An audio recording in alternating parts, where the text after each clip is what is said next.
Les cuento que no sé por qué. Estaba dando el tema y me di cuenta que no estaba grabando. Así que voy a repetir el tema y las hermanas que están aquí van a tener la paciencia. Se las voy a enseñar por tercera vez, aunque ustedes es la primera que lo van a ver. Hermanas, hola, saluda. Estoy en Harrisburg. Hay que aprender el inglés. En Harrisburg. Hablando de la viudez. Y estaba hablando de que cuando tú tienes la muerte de un ser querido, ¿ya? No importa las que están grabando para el Facebook Live, para que vean que esto es en vivo y en directo. Amén. ¿Ok? Les estaba contando que cuando tú tienes la muerte de un ser querido, cada ser querido que muere causa un efecto diferente en ti. No es lo mismo que se muera tu madre, que se muera un hijo o que se muera el esposo. Algunas personas, yo en mi caso, que tuve la muerte de mi abuela, que fue como mi mamá, el suicidio de mi papá, cuando muere mi esposo, para mí ese es el dolor más grande que yo haya experimentado en la vida. Y yo ahí entendí, les contaba, que mi abuela, cuando tenía 19 años, perdió en el mismo año a su hijo mayor, se quedó solo con mi mamá pequeña, a su esposo y a su madre. Y ella me decía que de los tres el que más le dolía era el esposo. Considero yo que lo que sucede es que uno forma una estructura que es como una casa. Este eres tú, este es tu esposo muere y entonces te quedas como incompleto y desolado. Nosotros hablábamos mucho de cuando fuéramos viejitos y él me decía, cuando seamos viejitos, tú no me vas a querer cargar, me voy a conseguir un par de mujeres así bien fornidas para que me carguen, él decía. Y tantos planes y tantas cosas que teníamos y de pronto de la noche a la mañana se va. Entonces tú te sientes incompleto, sobre todo si tienes hijos. Si tienes hijos pequeños, porque sientes que toda tu carga, toda la carga es para tener que suplir al niño. Pero sabes que no es verdad. También cuando tus hijas están grandes, en mi caso yo decía, mis hijas se quedaron sin su papá, porque la conexión de ellas con el papá era mucho mayor que la que tenían conmigo, porque yo siempre fui una mamá autoritaria, estricta, ya cambié. La viudez me cambió. Las hermanas decían, ¿cómo habrá sido antes y ahora ya cambió? Bueno, entonces yo les decía que cuando tú sufres un duelo, esto aplica si se murió tu mamá, tu papá, pero estoy en este momento hablando para las viudas. Pasamos por 4 etapas. La primera etapa es, no lo puedo creer, se murió, no lo puedo creer, no me cabe en la mente que se haya muerto. Y te da la impresión de que va a entrar en cualquier momento por la ventana. Yo durante un año tenía las cosas intactas en el closet de mi esposo, el reloj de él cargándose, su celular, todo intacto como si él estuviera ahí. Y tenía las cenizas en la mesita de al lado. ¿Ya? Era como que mover las cosas me significaba como, ya te olvido. Y eso crea mucha culpa, cosa que está mal. Eso no está bien. Bueno. Entonces, ¿qué sucede? La primera no lo cree. Segunda etapa, me enojo con Dios. Señor, pero ¿por qué te lo llevaste? ¿Por qué habiendo tanto hombre no merecedor de vivir, tanto delincuente malo? ¿Por qué? Porque en el COVID, si se acuerdan, se murió como la gente buena. Mucha gente buena se murió. Yo creo que Dios los puso a descansar para salir de este mundo caótico. Y entonces te enojas con Dios. Eso es normal. Eso no significa que seamos malas cristianas. Significa que estamos en el proceso de poder entender. Entonces te enojas con esa persona porque se murió, porque te fuiste, te enojas con Dios, combinado con me siento culpable, no le dije la suficiente cantidad de veces que lo amaba, peleaba por tonterías, por estupideces. Y en ese segunda y tercera etapa que se combinan, pueden pasar hasta 2 años. ¿Ya? 2 años. Luego viene la etapa de un dolor profundo en el cual tú aceptas que la persona se murió, recién hay aceptación y ahí comienzas a sanar. Normalmente, cuando tú te quedas viuda, quieres llorar. ¿Qué hacen las amigas? No llores, pues tranquilízate, deje que llore. Porque el llanto es una forma de sanación. Es como si tú te quemaras, ¿ya? Para poderte sanar, te tienen que sacar la piel y eso sí que duele y sin anestesia, para que sane esa quemadura.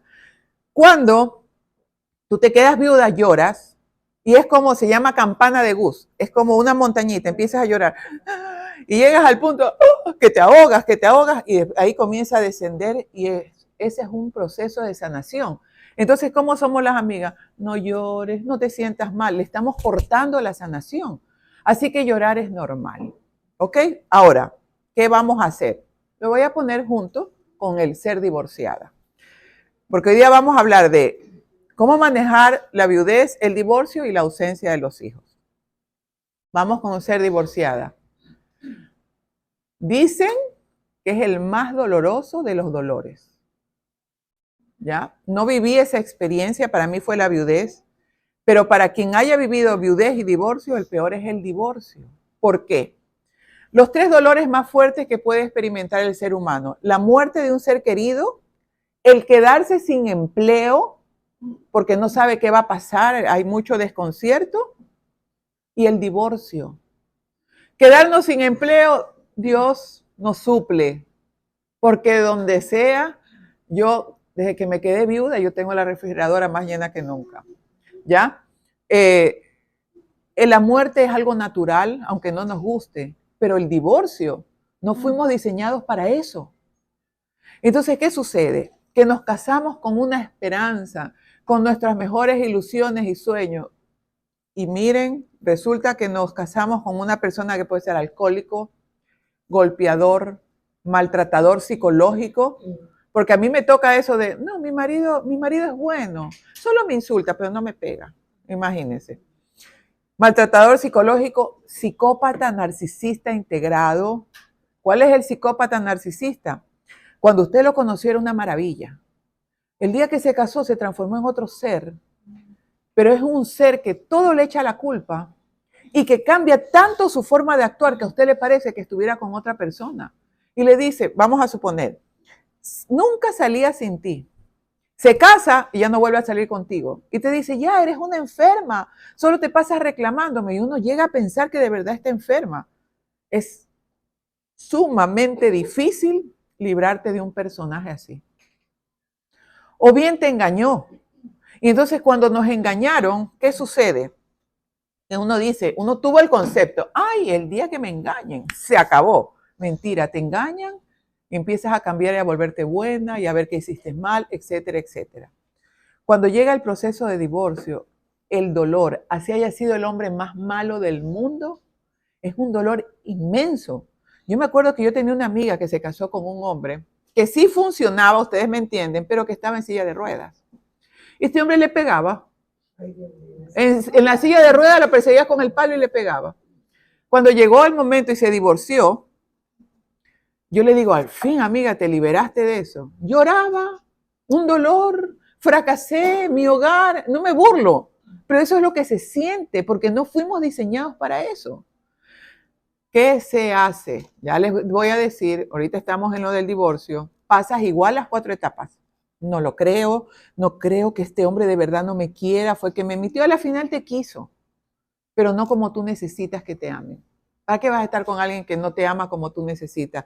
A la final te engaña porque es un inseguro, no tiene problemas resueltos, vio que su madre engañaba a su padre, lo que sea. Ustedes no son terapeutas, ni psicólogas, ni nada. Allá él tiene que resolver sus problemas. Entonces, lo primero es que no lo crees. Lo segundo, este infeliz, ¿cómo me pudo haber hecho eso? Y de ahí comienza, pero es que yo no le di el amor que necesitaba, es que yo también le contestaba mal. Y luego viene la aceptación, ¿ok? ¿Qué hacer? Vamos al final. Luego viene la etapa, ¿ya? Que muchas mujeres no superan, que es el hecho de que los hijos vuelen fuera del nido. Dios nos diseñó para que los hijos se vayan del nido, no para que se queden viviendo con nosotros el resto de la vida. Entonces, ¿qué sucede?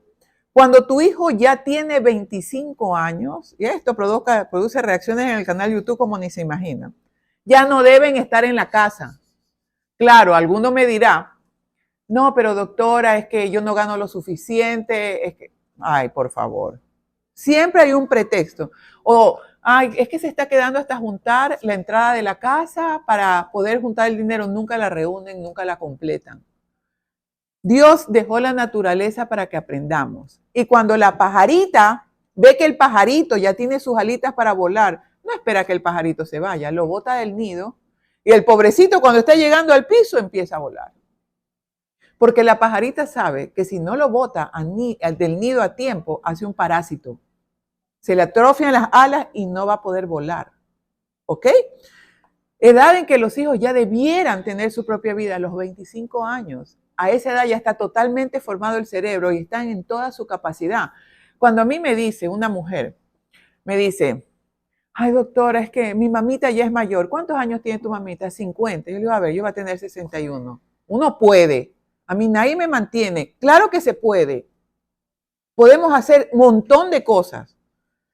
Bueno, cuando tus hijos se van, entonces tú piensas, ¿qué pasó? ¿Te dedicaste a ser esposa? ¿Te dedicaste a ser madre? Y no están los hijos y sientes que, ¿y ahora para qué sirvo? Porque nosotras no separamos un espacio saludable para nuestra vida. Yo me acuerdo cuando mis hijas eran pequeñas, yo soy bióloga, mi primera profesión es bióloga. Me casé estando en tercer año de biología. Terminé la carrera embarazada de mi segunda hija, pero no trabajé muy poco porque me dediqué a cuidarlas, porque yo pienso que la mamá tiene que cuidar a los hijos los primeros años hasta que por lo menos tu hijo verbalice cuando alguien le hace algo, cuando alguien le hace daño. Y para eso el niño debe tener 4 años, 5 años, lo ideal hasta los 7 años. ¿Ok? Entonces, si tú tienes que trabajar porque no tienes esposo y tu hijo tiene menos de 4 años, Dios lo va a cuidar. Uno tiene que tener sensatez. Y si tú te divorciaste y tienes hijas, cuidadito con quien te casas. Tienes que cuidar el hombre que tú metes a la casa, porque ese hombre no es el papá de tu hija, ni el papá de tu hijo. Entonces yo tengo tantos casos de padrastros que abusaron sexualmente de sus hijas. Los hijos no se quedan, las hijas ni los hijos, porque hombres y mujeres, que con el tío, que con el abuelito, hasta que no hablen. Y una vez que hablan, uno les dice, su parte privada, que es su boca, sus manitos, sus glúteos, nalgas, su órgano sexual, pene, vagina, nadie se lo puede tocar ni se lo puede enseñar. Y si alguien se lo enseña y se lo toca, usted le dice que me lo va a decir y usted me lo cuenta, porque nadie es más fuerte que mamá. Entonces, ¿qué pasa? Que los niños se les ha enseñado que los adultos siempre tienen la razón. Entonces, cuando los tocan, no tienen la fuerza porque sienten que no les van a creer. Entonces, ok, tú estás, las madres dedicadas a ser 100% malos. Nosotros tenemos que ser equilibrados. Hay tiempo. Nuestra vida es una mesa que tiene 4 patas. Una pata es tu relación con Dios. Así que te levantas, oras, haces el culto, tienes tu espacio a sola. Ay, no, doctora, es que no puedo porque yo me levanto a las 5. Pues levántate 4:30. Pero primerito está Dios. Porque si no, el día ni te rinde, ni te alcanza, ni nada. Y tú se lo entregas a Dios. Antes de ir a hacer pis, Señor, gracias por esta noche. Ya mismo se continúa orando que me hago pis. Y te vas a hacer. ¿Ya? Luego viene tu relación con tu esposo. No es con tus hijos, es con tu esposo. Luego viene la relación con tus hijos. Y luego viene la cuarta pata de la mesa, es tu relación contigo misma. Entonces yo los invito a ver en mi canal YouTube el video que se llama Ámate. ¿Ok? Dios nos manda. Dice que la mujer virtuosa se levanta temprano, deja todo listo, sale a trabajar, regresa, su marido está en ella confiado, etcétera, etcétera, etcétera. Ok, se van los hijos. Si tú como madre empiezas a llorarles, ay, mijito, ¿qué va a hacer de mí ahora que te vas? ¿Y ahora qué voy a hacer? Y empiezas a llamarlo todos los días y no lo dejas o no la dejas tener vida, tú no estás dejando a tus hijos volar de manera saludable. Tienes que entenderlo. Yo les contaba en una de las prédicas en estos días que cuando mis hijas, miren, fue así. Mi hija mayor se casó y se vino a los Estados Unidos con su esposo. Ya, el esposo vivía acá, se casó, se fue. Lloré una semana. Una semana. Al poco tiempo la menor se fue a estudiar a Alemania. Lloré otra semana. Después la segunda se fue a hacer su maestría a Alemania. Lloré otra semana. Luego mi esposo se vino a los Estados Unidos. Bueno, ahí sí lloré algunas semanas. ¿Ya? Cuando yo estaba Me quedé más o menos sola unos 3 años, sola entre comillas, porque solo el que vive en el desierto, donde no hay casitas.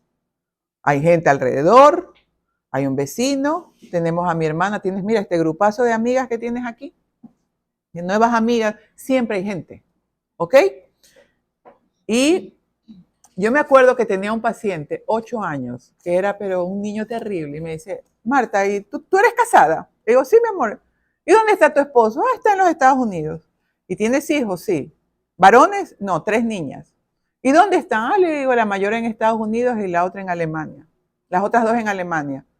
¿Y qué les hiciste que te dejaron sola y te abandonaron? Yo me quedé en shock. Cuando yo me acuerdo que terminé mi día de trabajo y fui a mi casa y llegué a mi casa y dije, y estos hijos de su madre se fueron y me abandonaron, ¿no? Yo me quedé así, yo decía, Dios mío, no lo había visto como lo vio el niño. Y prendo la televisión en YouTube. Me gusta mucho esta predicadora evangélica que se llama Alejandra Estemateas. Y justo decía, leía justo el versículo, vete de la casa de tus padres, de tu parentela, a donde yo te voy a enseñar, y a quien te bendiga, yo lo bendeciré. Y yo dije, mis hijas lo que hicieron fue cumplir el mandato de Dios. Eso fue lo que hicieron, cumplir el mandato de Dios. Muchas gracias. Pues tengo que tener agua porque me haga lillazo. Y entonces yo entendí que ellas habían hecho lo que tenían que hacer. Y se habían ido a otra tierra porque nadie es profeta en su tierra. Gracias a Dios yo creo que sí lo fui en la mía, pero bueno, esa es otra historia. Entonces me alegré y entendí que Dios me había dejado en ese momento sola porque yo tenía cosas que aprender. Yo creo que eso me sirvió muchísimo. Porque uno pasa de la casa de sus padres a vivir con el marido. Y no hay ese espacio como para reconocerte. Y como fui mamá joven, era como, yo me acuerdo que yo pensaba, Señor, congélalos para yo poder descansar, porque nos recargamos. Todos veían televisión y yo estaba metiendo la ropa en la lavadora, limpiando esto, lo otro, y ellos todos acostados, relajados. Y ellos decían, pero deja eso, mamá, ven a disfrutar. Ahora, hermanas, que la casa se caiga a pedazos, yo me acostaría con ellos a ver televisión. Las mujeres, por querer tener todo limpio e inmaculado, pierden la esencia de compartir con la pareja y con los hijos. Bueno, entonces me acuerdo que una amiga me pregunta, Marta, ¿y tú extrañas a tus hijas? No, no las extrañas. Todas ya me imagino con cara de esta mala madre. Pero yo no sé cómo tú haces, mis hermanas. Si tus hijos, dice la palabra de Dios, que tienen que volar, y tú aceptas la palabra de Dios y tus hijos vuelan para formar sus sueños y su propia vida, ¿por qué tienes que llorar? ¿Por qué tienes que bañarte en esa soledad? Yo tengo a mis hijas, ninguna vive conmigo. Y cuando nos juntamos en una fecha del año, mis 3 hijas, solo tengo un yerno. Bueno, ahora la menor tiene un novio que me cae súper bien, este alemán es lindo, lindo. Bueno, y mi nieto. Nos juntamos 15 días en el año. A los 10 días ya estamos como, creo que ya es momento. ¿Por qué? Porque cada uno tiene su manera de vivir, su manera de llevar las cosas. Yo voy a la casa de ellas y son lo más ordenado del mundo. Pero cuando nos reunimos, ya no tienden la cama, ya no guardan la ropa, ya no ponen la toalla, porque está mamá. Y está bien, o sea, yo las puedo engreír, porque si viviera con ellas sería otra cosa. Yo lo que te digo es, cuando tus hijos se vayan y te duela, agradece a Dios, porque solamente fuera del nido es que valoran a los padres. Si no, no los valoran. Están ahí. Yo cuando tienen mala relación, yo les digo, sepárense. Se llama separación terapéutica. Ahora sí, ¿qué hacer cuando te quedaste viuda, cuando te divorciaste, cuando tus hijos se fueron? Tú tienes que, en primer lugar, conversar con Dios. Entregarle a Dios todos tus miedos, toditos. Los escribes en un papel, mira, todos los miedos. Tengo miedo a quedarme sola, tengo miedo a que el dinero no me alcance, tengo miedo a ponerme vieja y fea, tengo miedo a ponerme gorda, tengo miedo a ponerme flaca, todo lo que nos da miedo. Tengo miedo a la soledad, tengo miedo a que mis hijos me olviden, tengo miedo de no encontrar nueva pareja, todo. Usted escríbalo, porque escribir es una manera de sanar. Lo escribe lo pone en un sobre, lo guarda, ora y se lo entrega a Dios, que Él se encargue de todos tus miedos. Ahora sí, empieza a organizar tu día. ¿A qué hora te levantas?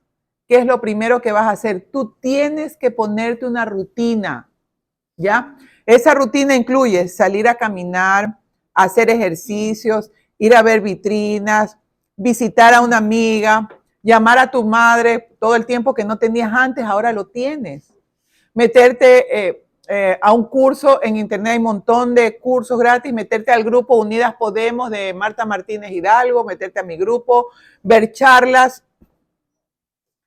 Tú tienes que organizar todo tu día, a qué hora limpias la casa, a qué hora cocinas, a qué hora vas al supermercado. Y tienes que cumplir el horario, llueva, truene o relampaguee. Mientras tú estás cumpliendo el horario, tú estás llorando, tú te sientes triste, sientes que no puedes más y unas ganas de meterte a la cama a ponerte a llorar. Es lo peor que podemos hacer. Cuando tú sufres el divorcio, la partida, etcétera, date un mes para estar llorando, lamentándote ahí, metida debajo de la cama, llorando. Pasa el mes, tu horario y lo sigues. Entonces tú haces las cosas. Me acuerdo que yo salí a caminar y la mente, ¿no? ¿Cómo es la mente? La mente es de la siguiente manera. Ay, caminando yo aquí solita. Miren, caminando yo aquí solita sin mi esposo. Nadie me mira. Cuando estaba con él, yo no sé por qué me miraban los hombres, ahora nadie me mira. Pobre de mí, y este frío, y ¿será que en Nueva York hay tanta gente psicópata como sale en las películas? Y un día dije, ¿qué es eso? Qué linda yo aquí. En esa época tenía 57 años. Qué linda yo a mis 57, estoy en New York. Caminando por las calles de New York, sola, sin que nadie me moleste, con J, ustedes saben cuál es la palabra, sin que nadie me moleste, tranquila, dueña de mi tiempo, dueña de mi vida. Es como tú lo quieras pensar. Entonces, o tú piensas para hacer drama, o tú piensas para entender. Por favor, que Dios tiene planes de prosperidad y abundancia como tú no te imaginas. Eso que te duele, ese esposo que se murió, ese que se fue con otra, pobrecita la otra que lo aguante, allá. Ese hombre que se fue con otra, esos hijos que se fueron de la casa. Sencillamente Dios te está dejando un espacio para ti, para que empieces a preocuparte por ti, porque puedes tener 90 años y tú tienes para dar. Me acuerdo que mis hijas me decían, mamá, tú nunca te vas a retirar. Bueno, cuando te quedes sin garganta te vas a retirar. Bueno, cuando me quede sin garganta me retiro. Mientras tanto no me voy a retirar. Porque el día que tú te quedas sin hacer nada, ese día te deprimes y ese día te caes. A mí me pasa, de pronto es que nos vamos a los extremos. Cuando recién quedé viuda, trabajaba 17 horas diarias porque no podía dormir. Entonces, ¿qué hacía? Me comía 3 sándwiches de mantequilla de maní con mermelada y 1 litro de leche chocolatada de almendras, ¿ya? Y eso me hizo subir 70 libras. Consecuencia de eso, porque me empachaba para poder dormir y dormía máximo 3 horas. Y luego me levantaba a trabajar. Un día, miren, esto me pasó. Yo estaba hablando y escuchando al paciente por video, me quedé dormida. Cuando en eso ladra un perro, yo me despierto y me dice el paciente, que era varón, qué linda duerme, doctora. Qué pena que el perro la despertó. Qué vergüenza.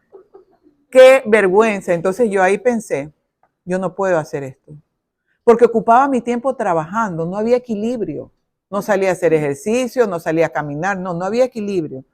Entonces dije, me voy a ir a Ecuador, me fui a Ecuador, estuve con mi mamá 1 mes, 2 meses.